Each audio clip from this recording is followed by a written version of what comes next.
An kamo sashen Hausa na gidan Radio Garkuwa a kan mita 107 zango FM. Jama'a masu rariya, assalamu alaikum, barkanmu da sake saduwa tare da ku a sashen labarinmu na Hausa wanda ke zama bita kan makon da ke shirin shuɗewa wanda Inda Zuri za su gabatar tare da tallafin Muhammad Loli Ganta bangaren na'urori. A kanin labarin namu za ku yi cewa al'ummar unguwar 'yan Belbelu da unguwar Nasarawa da ke yankin tsibiri na fama da matsalolin rashin tsaro da ya haddabe su. Barayi na bi gida-gida suna yi wa mutane kwacen kaya har da barazanar kisa a yankin 'yan Belbelu. Rahotanni da ke fitowa daga gundumar Dakwaro na cewa a yanzu haka dai da'irorin yankin sun kasa samar da adadin da ake so na matasan da za su shiga aikin soja a bana sakamakon yadda matasan suke mu'amala da miyagun ƙwayoyi. Cewa magabatan ilimin boko a Nijar sun saka tsarin koyon karatu da rubutu na masu matsalar gani a cikin makarantun horas da malaman boko na ƙasa cewa da Ecole Normale. Ƙungiyar 'yan ƙwadago ta ƙasar Nijar da ake ce CDTN ta koka sosai kan ƙarin kudaden haraji da aka saka wa talakawan Nijar a kan tsadar rayuwa. Yanzu haka dai aikin layin dogo na ci gaba da tafiya yadda aka shata a aikin rahotanni na cewa tuni dai aikin layin dogon ya tunkaro Katsina a gani saura kilo 35. Sai a gyara zama domin sauraron cikakkun labaran. Al'ummar unguwar 'yan Belbelu da unguwar Nasarawa da ke yankin tsibiri na fama da matsalolin rashin tsaro da ya haddabe su. Barayi na bi gida-gida suna yi wa mutane kwacen kaya har da barazanar kisa a yankin 'yan Belbelu da Nasarawa da ke yankin tsibirin Gobir. Inusa Abdu Maina mai unguwar 'yan Belbelu ya yi bayani akan matsalar ta rashin tsaro na 'yan Belbelun. Na ta samu wannan barazana saboda kwanakin baya ma akwai wata mata da suka ma barazana a ta sai da adaidaita ta suka mata barazana suka ce ta ɗauko kuɗin da wanda ta sai da adaidaita gaban su ta sai da ko wani ke ba ta labari wannan abin shine muke son mu bincika mu shi. Wani dan unguwa ne ke ba su labarai suna da wasu mutane a cikin unguwa ko ba su da shine muke bincike. Bayan shi kuma kwanakin baya wata ma an kawo kuɗin auren da ya ta aka zo aka mata barazana kuma shekaran jiya ma sun dira ga wani gida sun je da bindiga har bibi suka yi. Ka gani ko sannan kuma suka koma jiya ma an ce sun shigo sun zo sun yi halbe-halbe to amma kwamsar a lokacin amintan ya zo bisa teran tun da ni ya kira ni ya ce mana gashi bisa teran ya ce to yanzu yaya ne za a yi a zagaye wurin. Mun samu labarin akwai wani wanda suka sai gidan suka ce ya bude musu daki in ba haka nan ba su banka mai isan su kunna wuta ya bude suka kwace salulai da wani ne. Duka wannan labaran muna samun su wanda suke ba wannan barazanai. To da har yaro ma suke rikewa sai su ce ko ka ba mu kuɗi ko mu tai da shi. Yaro karami sai su kama ɗanka su rike su ce ko ka ba da kuɗi ko su tai. Masu shaguna ko a zo a buɗa a shigo a kwashi kaya bakin abin da suke so. Dan kwanakin bayan nan bakin uwar ɗanta ma sun huda shekarar jiya sun kwashe ma wani yaro salulai da menene. Kaga duka wannan abun a sha ne. To don Allah ya ba mu jami'an tsaro masu jarumta. Kaga wannan kwamsar wanda aka kai Cibiri tun da bakin gwargwadon shi yana yi polisai sun mushi kaɗan ma an son samu ne a ƙara komin ɗin Cibiri ba ƙaramin gari ba ƙaramar komin ba ce an ka ɗauki Cibiri yanzu ka diba banda can cikin gari yanzu abin da ya ɗauka uban daka katare uban daka 'yan Balbelu maza tsaye kabawa sura karakara sura jajuna gata ga sunan surori duk hukumin ce ta Nasarawa. To yanzu akasari ma inda aka yi matsawa ko ka gansu har suna barazana mu an ce har da barazana da bindiga a Nasarawa ce. To amma muna nan mun dukufa ga 'yan tauri tunda koren nan ma 40 muka dauka wanda za su kamawa. To akwai post da ake so a yi na police za a yi post na police kuma wannan 'yan taurin za mu yi kokari a ɗauko su goda kowace unguwa ta zo biyu a ba jami'an tsaro goyon baya saboda mu samu cin nasara ga dakile wannan a hare-hare da suke kawo mana. An samu labarin 'yan nan mara ne wasu na cewa ba ma 'yan mara. Ana cewa ko 'yan Najeriya ba 'yan Najeriya ba ne 'yan maraɗi ne. Tunda ko wata mata tana nan yanzu haka jami'an tsaro sun cafko ta mai wanda suke saida ma kaya. An ce duk wanda ya yi declaration ya je ya kai takardar shi su gani. Kaya da yawa aka kawo suna nan kwamsa da take sayi. Kasan polis ruwa ne masu aiki sannu suna nan sannu suna biya ne har su caɓa abin yadda kun saurare Nusa Abdu Maina mai unguwar 'yan Belbelu da wannan ƙarin bayani. Rahotanni da ke fitowa daga gundumar da na cewa yanzu haka dai da'irorin yankin sun kasa samar da adadin da ake so na matasan da za su shiga aikin soja a bana sakamakon yadda matasan suke mu'amala da miyagun ƙwayoyi. Abbas Maliki dan farar hula ne a ƙungiyar Andede Ashi yankin da ya mana ƙarin bayani. 2022 da aka ce za a sake program wanda ake wa Ecole Normale bisa abin da ake ce ma APS, Approach par les Situations. Cikin shi ne yana kunshe da su program 15. A cikin program 15 nan shi ne akwai abin da ake ce ma Braille da Langue yadda ake koya su Braille da Langue. Shi kuma Braille shi ne kama wanda ke da 'yan nakasa cikin gani, shi ne ake koya musu da karatu da rubutu da bisa wannan Braille. Don duka daga 2022 duka ikwalolin na Niger suna karantar da wannan don kada a samu wariya cikin karatu, kenan komi kasar daga yadda ake rubuta ta hannu da haka. Don sabirke da su wanda ba su ji kwarai da su wanda ba su gani kwarai duka kenan an dauke su don dai ko da can gaban sun kare nan ga sun gama da irin na yara suna ya ɗaukar su tunda an koyar su yadda za su karatu da su Langue da Braille. Darakta, dama wannan ne kamar koke ne na kungiyar al'umma masu fama da rashin gani na ƙasa, misali in sun je gaba cikin manyan makarantu ko sai ije kuli sai suna da karamcin irin wannan yana daga cikin kamar taimakawa don dai a ga an magance kokensu.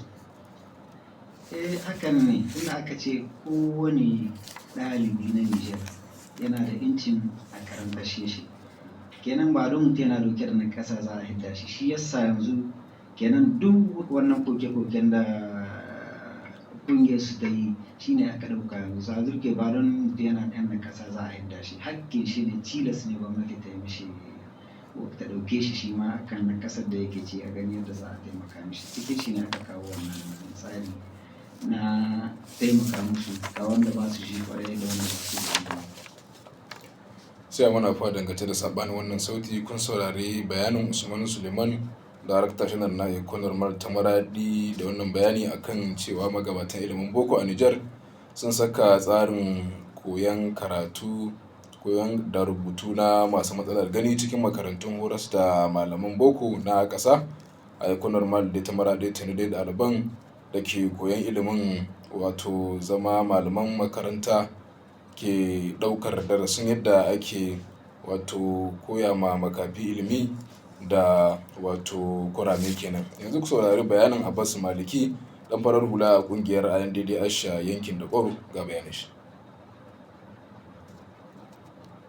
Ra'ayiwa in dai an gani kamar da wannan dan defo kenan nake gani suna shaye-shaye sai a nan mu makina ana iya eradicating shi, ana iya magance shi. Lalle kan ba lalle abu ne wanda baya da kyau, amma da nake gani tunda yanzu dai harka kasa ce aka ma ita, kenan aka zo aka duba an ga mutum wannan ana ɗauka shi sai a yi na tsarin ka yaro kifirin shi a yin kai wata cikin na abun da shi na iya ganewa sai kasa ce zai ma aiki, kuma can da kikila yana cikin duhun kai sai a kwata mutane shi wannan ni ga gani na bai kamata ba a ce ya zama abun da. Amma to kuma har ga kota ke ni gare ni ba abun kota mutum dan ni ga bai da kake dai ne a dauke ka jifa, a dauke ka gotai, a dauke ka abin mu duk dai ne sai aka zo aka abun da abun da ake so mutum yau dai ne dan Niger ne ya ka dauke ka Niger za ka ma aiki, ai ba garin ko za a kuma a dauke ka za a ka dauka yi sai dai aka dauke ka an dauke ka dan Niger ne kuma ko ina ko wanda ko ta ina ka Niger ya kamata ka yi aiki sai da aka dauke ka. Amma ni gare ni wannan ra'ayi ne nake aka fota kenan ba wani abu ne, a'a dan Niger ne an ka dauka ya ma Niger aiki kawai yan to an ce ka sirata akwai bole ma wanda daga shekara muna diba abun gamu muna shiga samari muna abun. To ka san yanzu harkar sosai civil tana da dan abun da sosai bana dai ba mu yi wannan ba. Ta baki Abbas Malik kenan dan farar hula a kungiyar Andede Ashe yankin da Kungiyar 'yan kwadago ta kasar Nijar da ake cewa sai dai ta ta koka sosai kan ƙarin kudaden haraji da aka saka wa talakawan Nijar akan tsadar rayuwa bisa so kan aiki da karɓar kudade. Ibrahim Muntari magatakarda na Sinan kuma mai shiga tsakani a cikin ƙungiyar ta CDTN ta Maradi ya mana ƙarin bayani. Lalle kwanan nan babbar ƙungiyar mu ta CDTN nan ta hito wata sanarwa.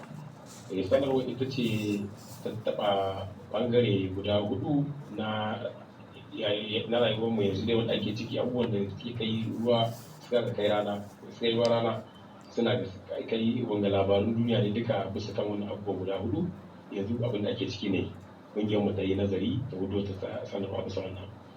Na farko shine loi de finance, wannan dokar ta wata shahi kasafin kuɗi na ƙasa. Lalle a cikin wannan doka babban ƙungiyar mu ta gano akwai kurakurai za a ce inda wasu matakai za a ɗauka za su ɗan ƙuntata al'umma. Yanzu misali in ka ɗauki wajen harkar aiki kuɗi da aika su ta hanyar kamfaninnika na wannan aika. Lalle abinda tax ɗin da za a ɗora zai wuce yadda ake misali, gaskiya zai muzantawa mai ƙaramin biya mai ƙaramin kuɗi, tunda akwai wasu ma'aikata wanda ta wannan hanyar suke shigar da kuɗinsu ko aika kuɗinsu sakon kuɗi ne ta wannan hanyar ce. To idan aka ɗora wannan diyoyin kaga za a samu mishkila bisa kan wannan, za a samu tsanani ne aka kawo bisa wannan fanni. Dangance kuma da abin da ya shahi wannan empo kuma wannan lampo na bisa kan tarantamar ɗin salar, shi gwamnati bai taɓa wannan ba. Amma wajen ɓangare wasu wanda inda ke da ƙarin kuɗi bisa kan wasu tax babban ƙungiyar mu tana kiran gwamnati da ya diba dangance da yanayin da ake cikin na rayuwa yanzu mai tsanani na rashin kuɗi. Bai dace ba a kawo wannan dokoki a ce za a yi amfani da su, saboda za su ƙara takurawa musguna al'umma. Na biyu kuma shine wajen abin da ya shahi ɗaukar malaman makaranta, wanda ministan aiki na ƙasa da ya hudo takarda ta cewa za a ɗauki malaman makaranta 'yan kwantaragi wanda za su ɗauki za a ba su matakil 11,500. To wannan doka da aka yi wannan yanzu lalle malaman makaranta alhamdulillah abu ne wanda an daɗe ba a yi shi ba, na ɗaukar har 11,000. Wannan ya zama tarihi a ƙasar mu a ministan fonction public. To abinda gwamnati ƙungiyar mu take tana jin daɗi sosai, ta yaba gwamnati kuma ta jinjina mai bisa kan wannan mataki da ya ɗauka na ɗaukar malaman makarantar wannan su zama 'yan dindindin 'yan kwantaragi. Sai dai akwai kuma yanayin ɗaukata su ta sai ta sha hankalin gwamnati da a yi taka tsantsan, a yi adalci, saboda wajen ɗaukar tasu a zamanto an kasance duk wanda ya cancanta ya cika umarni ya zamanto shi ne ya samu wannan ɗaukar. Kwasar Ibrahim Mutari magatakarda na Sinan kuma mai shiga tsakani a cikin ƙungiyar ta CDTN na rashin jihar Maradi. Yanzu haka dai aikin layin dogo na ci gaba da tafiya yadda aka tsaye da aikin. Rahotanni na cewa tuni dai aikin layin dogon ya tunkaro Katsina gari, saura kilo 35 zuwa 40 ya karaso iyakar jihar Maradi. Abdurrashid da shugaban aikin layin dogon reshen jihar Maradi ya mana karin bayani. Wannan magana ƙara aiki ga wannan shekarar da tun shekarar da ta gabata ma ne, amma akwai wani zuwa da shi shugaban ƙasa Bola Tinubu a Katsina wanda ya jaddada ya amshi ƙorafin su masu aikin cewa sun samu matsaloli na sufuri wajen shigowa da kaya da sauransu nuna yaƙe-yaƙen da ake cikin duniya. To ya ƙara musu lokaci cewa cikin wannan shekara ta 2026 ake sa ran a gama shi. To kuma insha Allah muna sa ran za a iya gama shi cikin wannan shekara insha Allah, tun daga shi kamar ƙari ma ne na lokaci wanda war haka ya kamata a ce aikin nan ma ya shigo Maradi. Don ya diba ƙorafin su an ƙara lokaci, kenan insha Allah cikin wannan shekara muna sa ran a gama wannan aiki insha Allah. Yanzu ina aikin yake? To yanzu aiki yana jihar Katsina, ya zo Daddara, ko mu ce ma yana kusan wuce Daddara. Ɗazu na ƙoƙari in yi bayani da su ma'aikatan shi daidai inda suke. To ka san shi aiki kullum in ka bar su nan, gobe in ka zo kwana 4 ko sati guda sai kaga sun ƙara, sai ga an samu kilo 10, kilo 15. To shi yasa ba zan ga yi daidai takamaimai ba, amma dai suna daidai wajen Daddara shigowa Katsina insha Allah. Ya ana nihin cewa nan da lokaci kaɗan wannan layin dogo zai iya shigowa iyakar Nijar ke? insha Allah tunda in ka ɗauka su yadda tafiya aikin take shi a kullum abin da suka bada bayani su injiniyoyin wato kamfani ne gaskiya mai kwarewa shi CCCC China Corporation and Construction Company. In ka duba suna da kwarewa sosai, suna aiki da kayan zamani, kuma har yanzu wannan matsala ta tsaro bata ritsa su ba, babu wani matsala da suka samu ko ta fargabar tsaro ko ta kuɗi, an gama duka da wannan wurin. Kenan yanzu magana aiki ce, suna da kayayyaki kuma kawai yi suke. Kenan muna sa ran insha Allah kullum abin da suka bada rahoto suna yin kamar kilo 6. Kenan in ka diba daga Katsina zuwa nan in aka ce a ciccire kilo 6, kaga duk da dai kalubalen da za a samu wasu wuraren sai an samu kalubale, insha Allah dan da wani lokaci ka gane su nan. In dai ka bada wani wata 4-3 ka fara jin an fara kwankwasa kofa koda insha Allah. Aiki a Nijar akwai batun biyan diya ga masu gonaki, ina aka kwana shi kuma ga wannan?